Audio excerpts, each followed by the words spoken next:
छत्रपति शिवाजी महाराज की, धर्मवीर संभाजी महाराज की, संभाजी महाराज की। नमः पार्वती पतिये हर हर।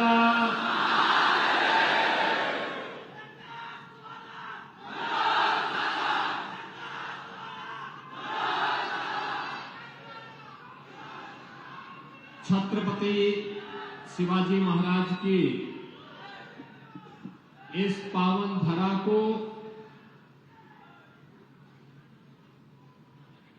कोटि कोटि नमन करते हुए यशवंत नगरी कराड़ की इस भूमि पर प्रथम पूज्य गणपति महाराज नाइकबा देवस्थान के पावन धरा को कोटि कोटि नमन करते हुए आप सभी बंधु बांधवों का मैं हृदय से अभिनंदन करता हूं, स्वागत करता हूं। मंच पर उपस्थित पूज्य संत जन श्री धारेश्वर महाराज जी, श्री विजय लिंग महाराज जी, स्वामी सुंदरगिरी महाराज जी, स्वामी विठ्ठल बुआ महाराज जी, भारतीय जनता पार्टी के जिला के अध्यक्ष श्री धैर्यशील कदम जी, महायुति गठबंधन के भारतीय जनता पार्टी के उम्मीदवार श्री मनोज दादा घोरपड़े जी, प्रदेश उपाध्यक्ष श्री विक्रम पावस्कर जी, भारतीय जनता पार्टी और महायुति गठबंधन के सभी पदाधिकारीगण, भारी संख्या में आज की इस चुनावी सभा में उपस्थित मेरे सभी उपस्थित बहनों और भाइयों, ये मेरा सौभाग्य है कि आज मुझे हिंदवी साम्राज्य के संस्थापक छत्रपति शिवाजी महाराज की इस पावन धरा पर आप सबसे संवाद करने का अवसर प्राप्त हो रहा है। बहनों और भाइयों, भारत के अंदर स्वराज्य की परिकल्पना कैसे होनी चाहिए, छत्रपति शिवाजी महाराज उसके प्रतीक हैं। महाराष्ट्र की धरती उसकी प्रतीक है। अटक से कटक तक एक देश का भाव कैसे जगना चाहिए, पेशवा बाजीराव उसके प्रतीक हैं। सामाजिक समता का माहौल कैसे बनना चाहिए, इसी धरती ने महात्मा फुले को दिया। स्वराज मेरा जन्मसिद्ध अधिकार है, मैं इसे लेकर के रहूंगा। इसका उद्घोष करने वाले, गणनायक से लोक नायक बनने वाले बाल गंगाधर तिलक इसी महाराष्ट्र की धरती ने भारत को दिया था। 1857 के प्रथम स्वतंत्र समर को, जिसे कुछ कथित इतिहासज्ञ क्रांति मात्र कहते थे, उसे प्रथम स्वतंत्र समर कहने वाले वीर सावरकर, जिन्हें एक जन्म में दो आजीवन कारावास की सजा हुई, ऐसे वीर सावरकर इसी महाराष्ट्र की देन है। महिलाओं की सशक्तिकरण के लिए महिला शिक्षा आवश्यक है, इसका भाव जगाने वाली सावित्री बाई फुले इसी पावन धरा की बच है। ऐसी पावन धरा को कौन नहीं नमन करना चाहता है। पूरा राष्ट्र कृतज्ञ भाव के साथ महाराष्ट्र का अभिनंदन करता है, स्वागत करता है। और इसीलिए 2017 में उत्तर प्रदेश में जब मुझे मुख्यमंत्री बनाया गया, मैं आगरा गया था। आगरा में जब मैं निरीक्षण के लिए निकला तो मुझे बताया गया कि यहां पे एक मुगल म्यूजियम है। मैंने कहा भाई मुगलों का भारत से संबंध क्या है? मुगलों का भारत से संबंध क्या है? तो लोगों ने कहा कि साहब इसमें औरंगजेब के शासन और मुगलों के शासन के प्रतीकों को यहां पर रख करके लोगों के लिए रखा जाएगा। मैंने कहा इन सबको हटाइए, इस म्यूजियम का नाम बदलिए, म्यूजियम का नामकरण छत्रपति शिवाजी महाराज के नाम पर होगा। हमारी श्रद्धा छत्रपति शिवाजी महाराज में है। हमारी श्रद्धा के पात्र संभाजी महाराज हैं। हमारी श्रद्धा के पात्र गुरु गोविंद सिंह जी महाराज हैं। हमारी श्रद्धा और हमारा सम्मान महाराणा प्रताप के प्रति है। हमारा सम्मान किसी विदेशी आक्रांता के प्रति नहीं हो सकता है, कभी कतई नहीं हो सकता है। और आज इसीलिए मैं आज यहां पर आया हूं आपसे कहने के लिए, बहनों और भाइयों, चुनाव चल रहा है। ये चुनाव मात्र चुनाव नहीं है। एक तरफ जोड़ने वाली महायुति गठबंधन मोदी जी के नेतृत्व में एकनाथ शिंदे, देवेंद्र फडणवीस,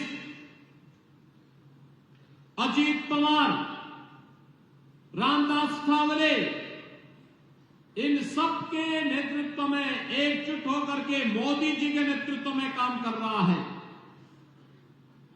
वह जोड़ने वाली ताकतें हैं। और दूसरी तरफ कांग्रेस और उनके महाअगाड़ी गठबंधन के नाम पर जुड़ा हुआ महाअगाड़ी गठबंधन जो तोड़ने का काम कर रहा है, बांटने का काम कर रहा है। कांग्रेस का इतिहास तो बांटने का ही रहा है। अपने राजनीतिक स्वार्थ के लिए इन्होंने देश को बांटा, हिंदू समाज को बांटा, जाति के नाम पर, संप्रदाय के नाम पर, क्षेत्र के नाम पर, भाषा के नाम पर।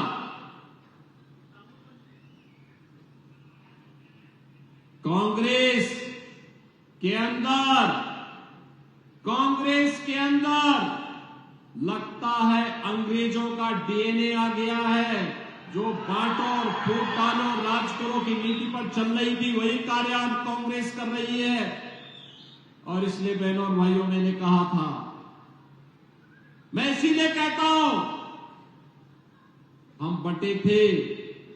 अयोध्या में राम मंदिर का अपमान झेलना पड़ा था। 500 वर्षों तक अयोध्या में हम लोग रामलला के लिए तरस रहे थे। बटे थे काशी में, काशी विश्वनाथ मंदिर में, काशी विश्वनाथ मंदिर का अपमान झेलना पड़ा था। बटे थे मथुरा में, श्री कृष्ण जन्मभूमि का अपमान झेलना पड़ा था। बटे थे तो यहां पर मैं देखता हूं छत्रपति शिवाजी महाराज के द्वारा स्थापित हुए तमाम गढ़ और किले जो इस क्षेत्र के वैभव को, यहां के गौरव को बढ़ाने के प्रतीक हैं, उन सब पर अतिक्रमण होता है। हम बटे थे तो बप्पा रावल की गणपति की शोभा यात्रा पर पथराव होता है, रामनवमी की शोभा यात्रा पे पथराव होता है। और इसलिए अब बंटना नहीं है। बटे थे तो कटे थे, एक रहेंगे तो सेफ रहेंगे। इस भाव के साथ अब हमें इस चुनावी समर में पूरे देश को एकजुट करने के लिए फिर से कार्य करना है। और इसी भाव के साथ आज मैं आपके पास आया हूं आपसे कहने के लिए, आज मोदी जी के नेतृत्व में हम एक नए भारत का दर्शन कर रहे हैं। बहन और भाइयों, ये वही भारत है 2014 के पहले पाकिस्तान घुसपैठ करता था, आतंकी वारदात को अंजाम देता था, तो तब कांग्रेस के लोग कहते थे, कांग्रेस नेतृत्व की सरकार, यूपीए सरकार कहती थी कि पाकिस्तान के खिलाफ मत बोलो क्योंकि संबंध खराब हो जाएंगे। उनके लिए देश हित की कीमत पर पाकिस्तान के साथ संबंध आवश्यक हो गए थे। और आज नया भारत है, पाकिस्तान भारत की सीमा का अतिक्रमण करने का तो साहस नहीं कर सकता क्योंकि इसे मालूम है नया भारत है। नया भारत छेड़ता नहीं है, लेकिन कोई छेड़ता है तो उसको छोड़ता भी नहीं है।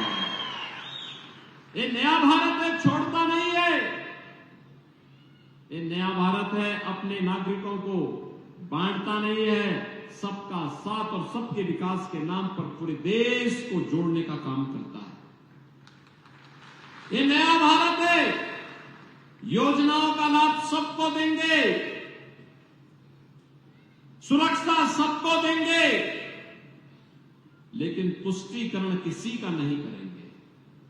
इस भाव के साथ कार्य करता है और उसी भाव के साथ आज आपको जोड़ने के लिए मैं आपके पास आया हूं कि मोदी जी के नेतृत्व में देश की सीमाएं सुरक्षित, कश्मीर में आतंकवाद की प्रतीक धारा 370 हमेशा के लिए समाप्त हो गई, पूरी तरह समाप्त हो गई। आतंकवाद की अंतिम ताबूत पर कील ठोकने का काम आज मोदी जी के नेतृत्व में भारतीय जनता पार्टी की सरकार ने कर दिया है। अब कोई भारत के अंदर आतंकवाद फैलाने का तो साहस नहीं कर पाएगा, लेकिन कांग्रेस कहती है कि हम फिर से धारा 370 को लाएंगे, यानी आतंकवाद को पनपाएंगे, निर्दोष नागरिकों को मरवाएंगे। कांग्रेस की इस मंशा को सफल नहीं होने देना। बहनों और भाइयों, कांग्रेस की बांटो और फूट डालो राज करो की राजनीति को सफल नहीं होने देना है।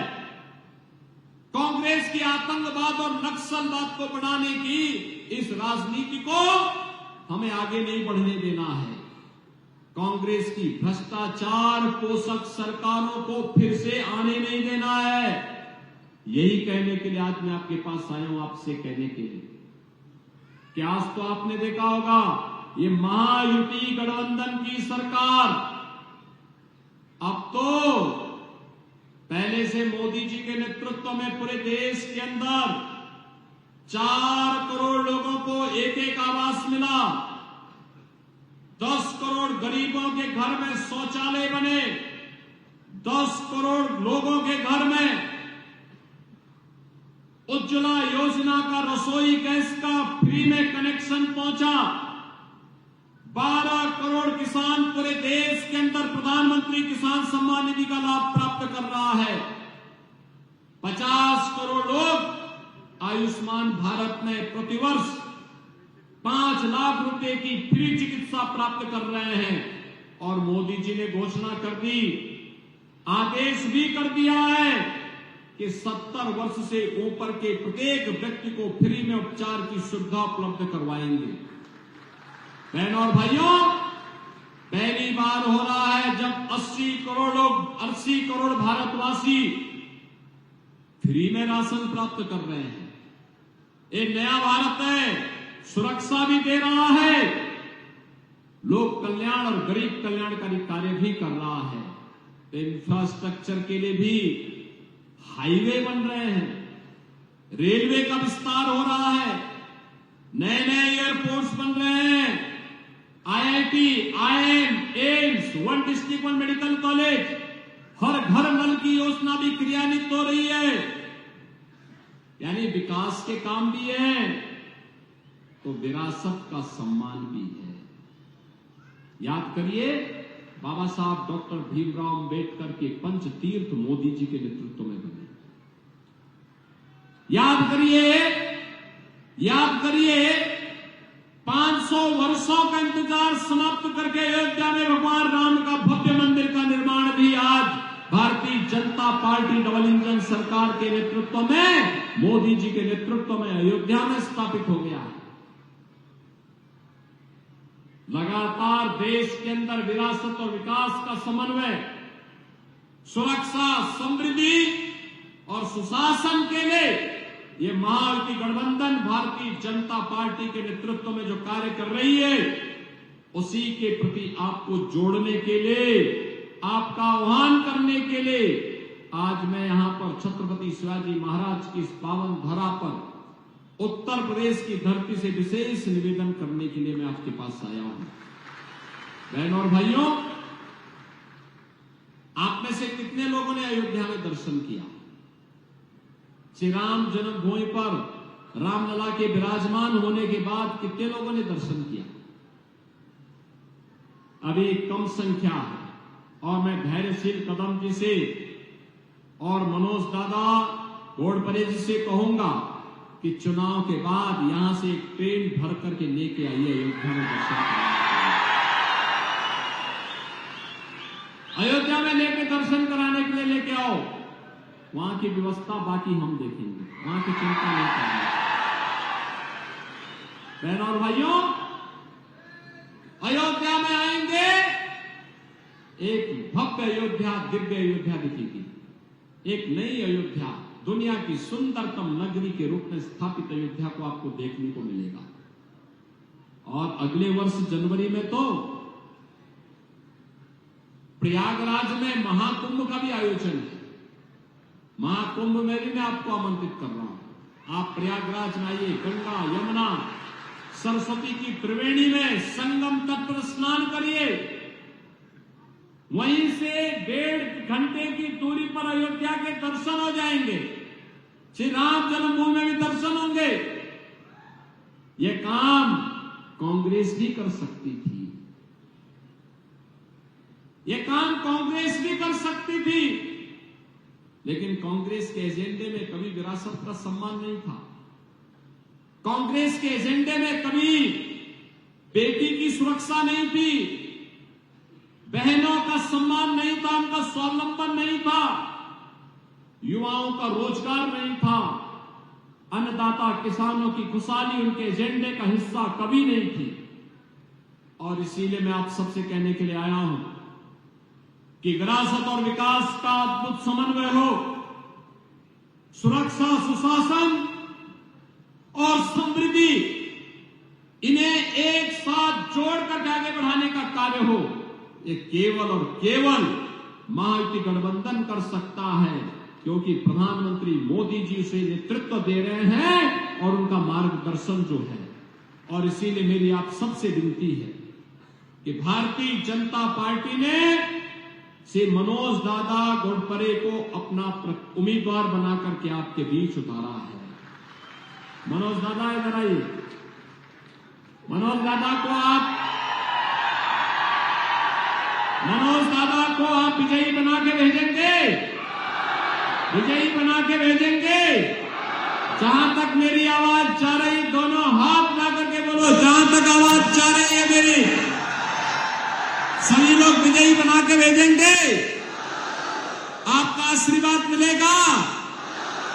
कमल चुनाव चिन्ह पर इन्हें भारी बहुमत से विजयी बना के भेजेंगे। तो फिर मेरे साथ बोलेंगे, भारत माता की, भारत माता की जय श्री राम, जय जय